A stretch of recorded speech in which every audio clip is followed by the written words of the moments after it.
Good evening and welcome. I am Amarachi Ubani. Tonight, President Muhammadu Buhari and other Muslim faithful attend special Jumat prayers in Abuja to commemorate Nigeria's 57th independence anniversary.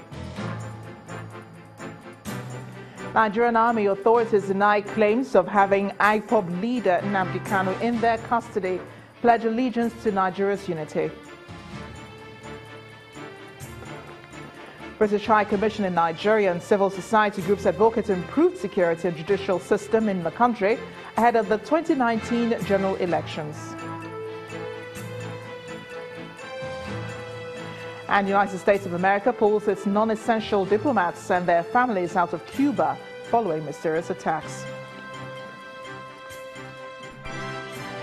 On business news tonight, Nigeria's manufacturing purchasing managers index rises for the 6th consecutive month to 55.3, confirming the country's exit from recession. Well, on sports news, the Falconets of Nigeria are set to face Tanzania in the second leg of the Under-20 Women's World Cup qualifiers in Dar es Salaam. And from Abuja, Court of Appeal orders the Department of State Services to produce embattled former National Security Advisor Sambo Dasuki in Abuja to testify in the trial of former PDP spokesperson Olisa Metu.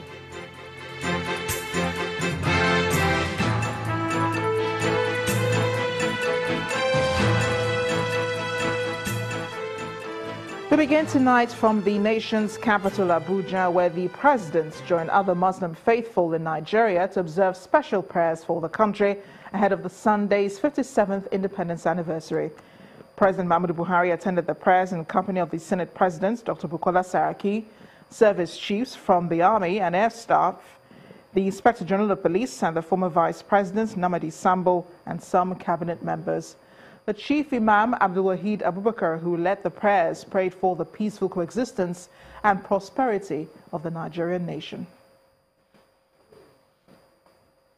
We congratulate all Nigerians. I always say, when we say that, a lot of people say, what are we congratulating ourselves about? I think a nation after 57 years, with the fact that diversity, being able to maintain, have peace, we've achieved a lot. As I always say, the saying is half glass full and half glass empty. I know that we see challenges now, but every nation, we've been tested many times as a country, and I'm very hopeful that the most important thing is for us now stay together. Don't let us be divided. And the challenges are economic, and those challenges can be addressed. And at the end of the day, we have a lot of good things still going for us. A lot of parts of the world today, when they talk about where are the opportunities, they talk about Nigeria. So if people outside are looking inside, we just need to correct those things that need to be done. In Nigeria, I must say, so far so good. Yes, every human endeavor will be replete with problems, but there are a lot of positives that we have achieved. We may not be a completely cohesive nation yet, but we are on our way to becoming a very, very strong and cohesive nation. Nigerian military authorities have refuted claims of having the leader of the indigenous people of Biafra, Nnamdi Kanu, in detention. The Director of Defense Information, Major General John Enenche, did not only refute the claims, but added that the military is not in any position to declare Nnamdi Kanu wanted. He also gave the assurance of the military towards sustaining the protection of lives and property in the country. The whereabouts of Nnamdi Kanu. Nnamdi Kanu is not in the custody of the military. Democracy has come to stay permanently in Nigeria. That is an assurance that we need to give to the general public of Nigeria.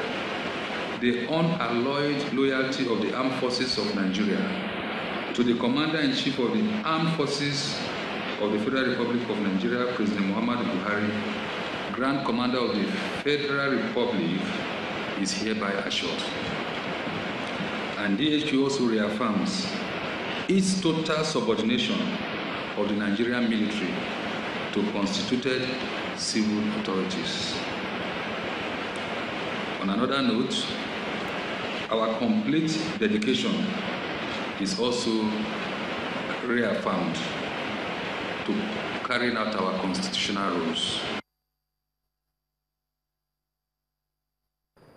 The government of the United Kingdom and members of the civil society organization in Abuja are advocating the need to strengthen Nigeria's security and justice system ahead of the 2019 general elections. The head of Security and Justice Department at the British High Commission and members of the civil society organization want security agencies to function within the confines of the law during the polls. They also appeal to the National Assembly to make new laws that would strengthen the nation's security and justice system.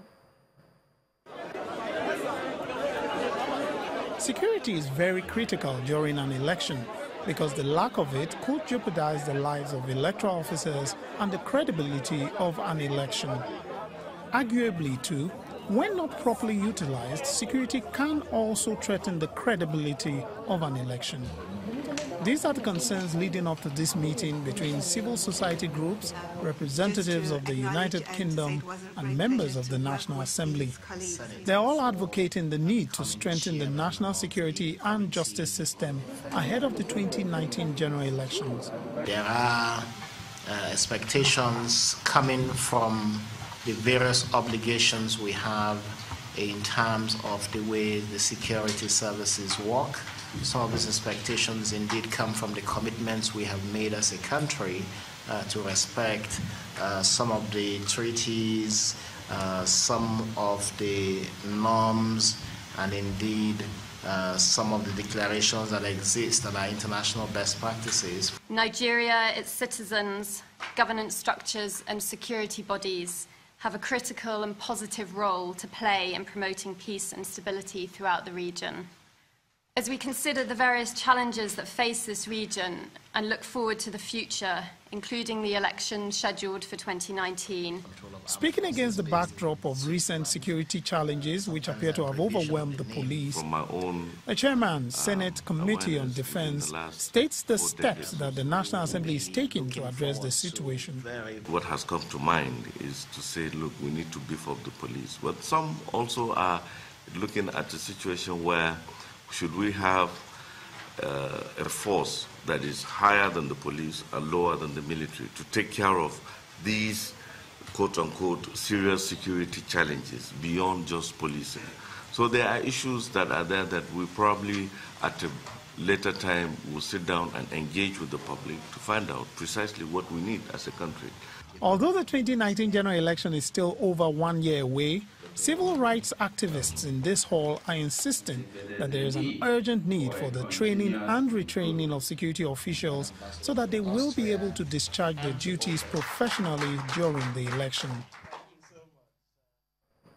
The Ekiti State Governor, Mr. Ayodele Fayose, is worried that the Economic and Financial Crimes Commission will not treat his detained officials with civility and decorum.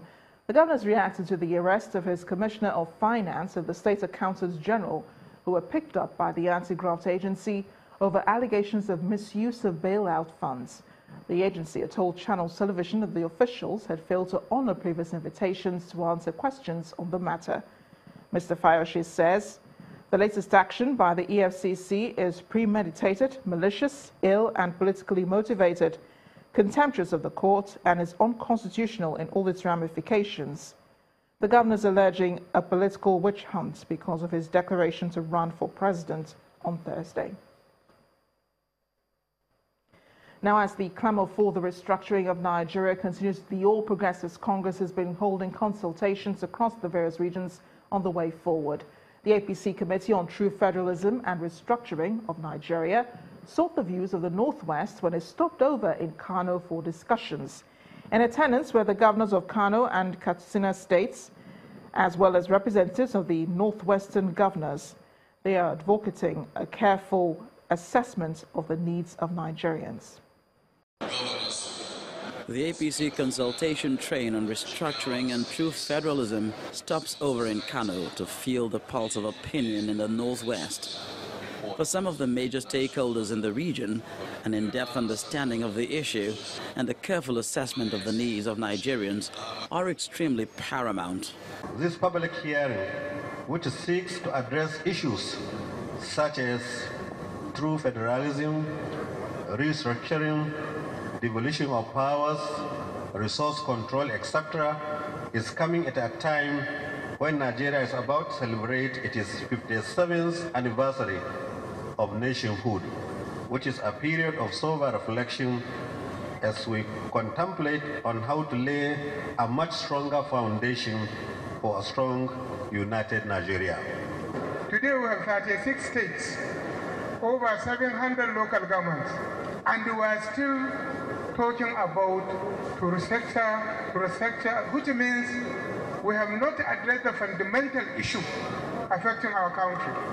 It is time for us now to look at what are the fundamentals that make us as a nation that will give each state, local government a sense of belonging and a sense of responsibility to identify those issues that are peculiar to that particular society and address them.